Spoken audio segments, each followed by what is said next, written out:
आज national security committee की जो मीटिंग हो रही है उसमें इन तमाम हालात वाक़यात को सामने रखकर एक ऐसा लाइन ऑफ एक्शन बनाई जानी चाहिए कि पाकिस्तान को अपने न्यूक्लियर प्रोग्राम की फिक्र करनी चाहिए। तो सर क्या ये अगर इस तरह अटैक ईरान पे हो सकता है तो कल को तो ये अटैक पाकिस्तान पे भी हो सकते हैं। असल हदफ ईरान नहीं, असल हदफ पाकिस्तान पर इससे 6 गुना ज्यादा बुरे हालात आने वाले हैं ईरान के बाद। जो भी नेतन्याहू का दोस्त है और उसका इत्तेहादी है वो किसी भी सूरत में पाकिस्तान का दोस्त और इत्तेहादी नहीं हो सकता।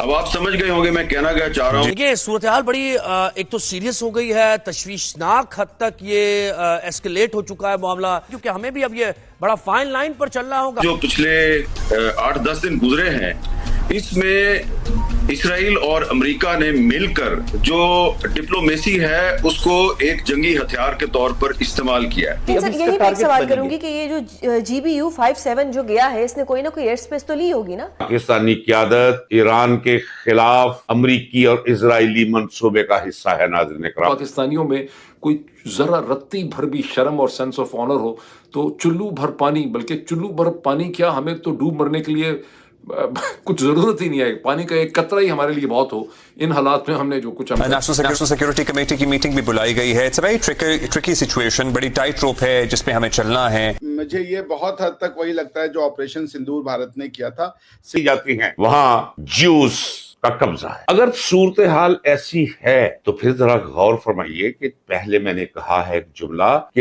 असल हदफ ईरान नहीं, असल हदफ पाकिस्तान पर इससे 6 गुना ज्यादा बुरे हालात आने वाले हैं ईरान के बाद अगर पूरी सो कॉल्ड मुस्लिम उम्मा खड़ी ना होगी। हाँ, अगर सारे खड़े हो जाए तो इनके अवसान हता हो सकते हैं, लेकिन अगर इसी तरह रहा जैसे चल रहा है तो फिर तो ईरान की सूरत हाल सामने है। ईरान की हैसियत इस वक्त वही है जो मैदान करबला में काफिला आले रसूल और यजीदी लश्कर की अददी लिहाज से भी, ताकत और दुनियावी ताकत और कुव्वत के लिहाज से भी, और अलाते हरबो जर्ब के हवाले से, तो नतीजा क्या निकला? हो सकता है ईरान का भी नतीजा वैसा ही निकले। आज यानी सोमवार को हंगामी इजलास तलब किया गया है। मुझे ये बहुत हद तक वही लगता है जो ऑपरेशन सिंदूर भारत ने किया था। सिमिलर स्टेटमेंट जो है उनके आज मैंने पेंटागन का भी प्रेस जो रिपोर्ट जो प्रेशर हुआ पेंटागन में पीट हेगेसेट ने किया, और उसके बाद जो उनके जनरल साहब के साथ उन्होंने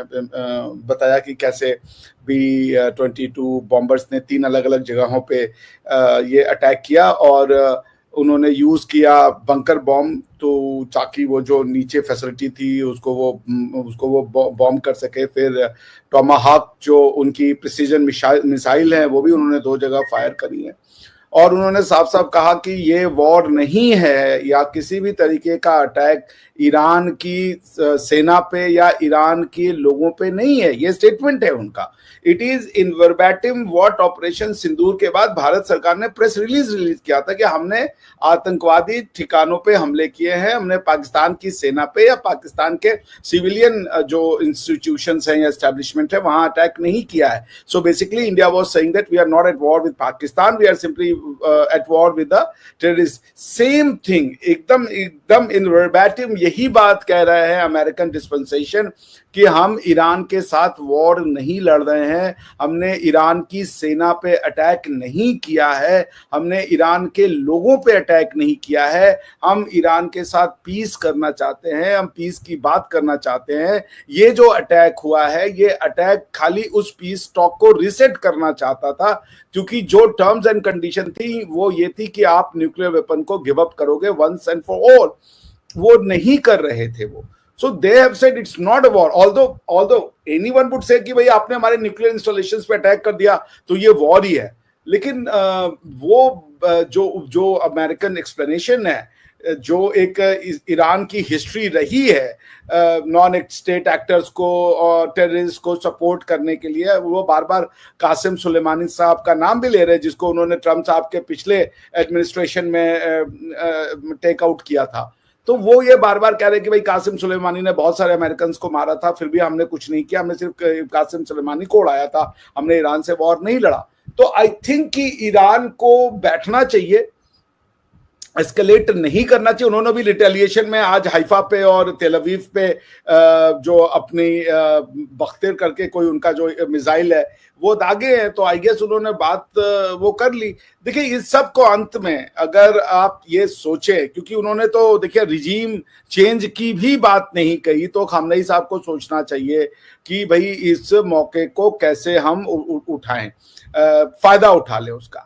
अगर क्रोध में काम किया जाएगा, because America is way powerful fucker भाई, ये आपको भी पता है और हमको भी पता है। उनसे पंगे लेने का कोई मतलब नहीं है, क्योंकि आपके साथ कोई नहीं खड़ा होगा, रशिया नहीं खड़ा होगा, चाइना नहीं खड़ा होगा, अरब कंट्रीज तो भूल जाइए, वो भले स्टेटमेंट आपके अमेरिका के अगेंस्ट में देते हैं, मन में अगर 22 अरब स्टेट्स हैं तो उसमें से 19 के, यहां तो मैं आपको बता रहा हूं, मन में लड्डू फूट रहे कि अच्छा हुआ इनसे जान छूटी।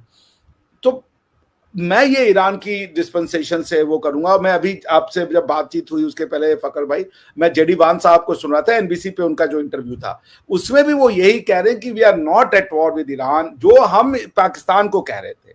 It is exactly operation Sindoor. हम बार बार कहते कि हमारी पाकिस्तान से लड़ाई नहीं हो रही, हम पाकिस्तान के आर्मी पे अटैक नहीं किए हैं, हम पाकिस्तान के सिविलियन इंस्टीट्यूशंस पे अटैक नहीं किया, हम सिर्फ टेररिस्ट को टेक आउट किए। वही बात वो भी कह रहे हैं। उसके बाद तो पाकिस्तान क्या बैठ गया था उसके बाद? उसके बाद जो पाकिस्तान का रिस्पांस हुआ वो इंडिया के अगेंस्ट में था ना। आप तो बिल्कुल हुआ था। और अब अगर मैं ये कहूं कि आप कह रहे कि डायलॉग पे बैठना चाहिए, लेकिन अभी ये जब सारा कुछ नहीं हुआ था, ओमान में बातचीत हो रही थी, टर्की में कुछ इस तरह की बातें हो रही थी, डोनाल्ड ट्रंप ने खुद कहा, जी बिल्कुल, या उन्होंने जो मिडिल ईस्ट में उनकी रेंज में उनकी इंस्टॉलेशन है, इराक उनके साथ बॉर्डर शेयर करता है, कतर बिल्कुल उनके सामने है, यूएई में तकरीबन 13,500 फोर्स डिप्लॉयड है वहां पर, सॉरी तो